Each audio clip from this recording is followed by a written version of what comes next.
हमारे उत्तर भारत में मंदिर भले ही इतने विशाल न हों, लेकिन आज भी दक्षिण की अपेक्षा मध्य और उत्तर में गोवंश की बहुत भावपूर्ण सेवा हो रही है।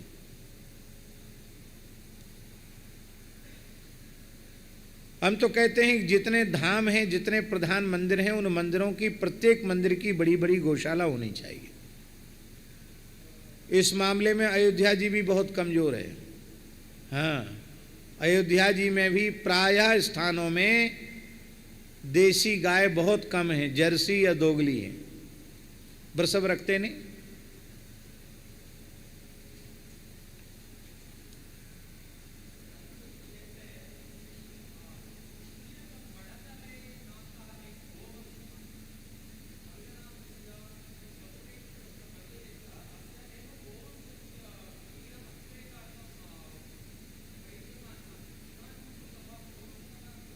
ओहो राम राम।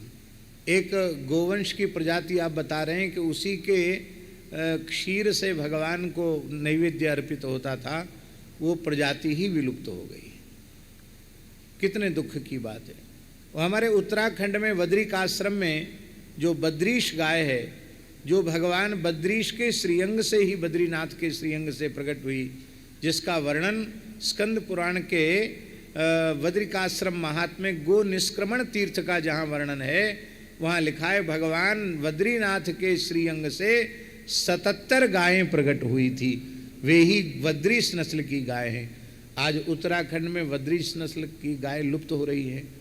अभी भगवान की कृपा से, गंगा जी की कृपा से, जो उत्तर काशी के ऊपर गंगा जी ने एक भूमि दी है, वहाँ अभी एक कार्य भगवत कृपा से आरंभ हो चुका है। दूर दूर पहाड़ के गांव में खोज खोज करके जो विशुद्धतम बद्रीश गाय नस्ल की गाय हैं, उनको हम लोग अपनी गौशाला में जो जो सेवा मांगता है उतनी दे करके लाते हैं, और उस गोवंश की नस्ल को बचाने का और उसके संवर्धन का काम गंगा जी की कृपा से आरंभ हुआ है। इस समय 35-40 गोवंश है। कालांतर में वहाँ वेद विद्यालय भी आरंभ हो जाएगा, जिससे पर्वतीय क्षेत्र के ब्राह्मण बालक वेद वेदांग का अध्ययन करेंगे। वहाँ एक दिव्य देश भी निर्मित होने वाला है, उसका भी दर्शन करेंगे।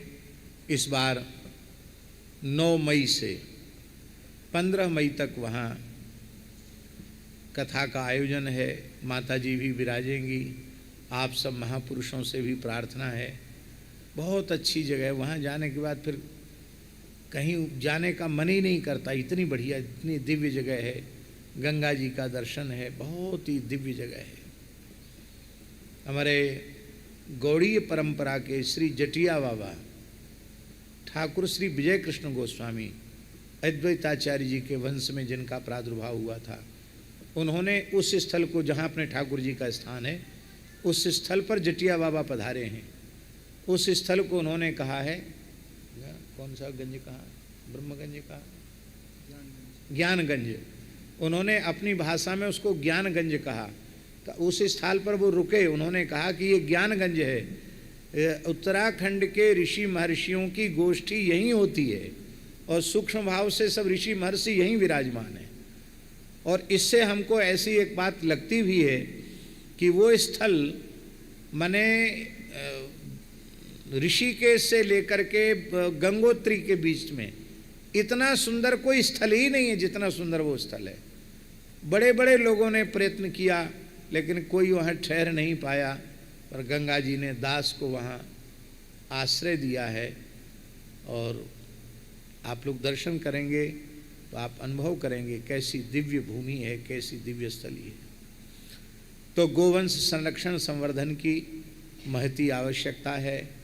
और हम तो प्रत्येक कथा में गाय की चर्चा करते हैं, पर सप्ताह कथा में अभी सब कथा पीछे रह जाएगी, इसलिए अभी भगवान की बाल लीलाओं का हम आरंभ करते हैं। और पुनः रंगनाथ भगवान से प्रार्थना करते हैं कि जैसे विशाल विशाल मंदिर हैं, ऐसी ही विशाल गौशाला भी निर्मित हो। हम तो राम मंदिर वालों से भी हमने कहा था अयोध्या में कि रामलला का विश्व प्रसिद्ध मंदिर बना है, अब आप विश्व प्रसिद्ध गौशाला भी बनाइए। भले ही अयोध्या जी से 40-50 किलोमीटर दूर विस्तृत भूखंड सरकार उपलब्ध करावे, जिसमें भारतवर्ष की सभी नस्ल की गायों का एक जगह दर्शन हो, और कम से कम रामलला की 1 लाख गैया तो होनी चाहिए कि नहीं होनी चाहिए। लेकिन पता नहीं क्या देश का दुर्भाग्य है, बोले हाँ व्यवस्था हम लोग कर लेते हैं, गाय का दूध मंगा लेते हैं। पता नहीं क्या सबकी बुद्धि को हो गया। जो धर्म का मूल है वो बात सबकी समझ में नहीं आ रही है, पर जरूर अनुकूल अवसर आएगा और भगवत कृपा से ऐसा वातावरण धीरे धीरे निर्मित हो रहा है कि भारतवर्ष गोवध के कलंक से शीघ्र ही विमुक्त होगा। नारायण।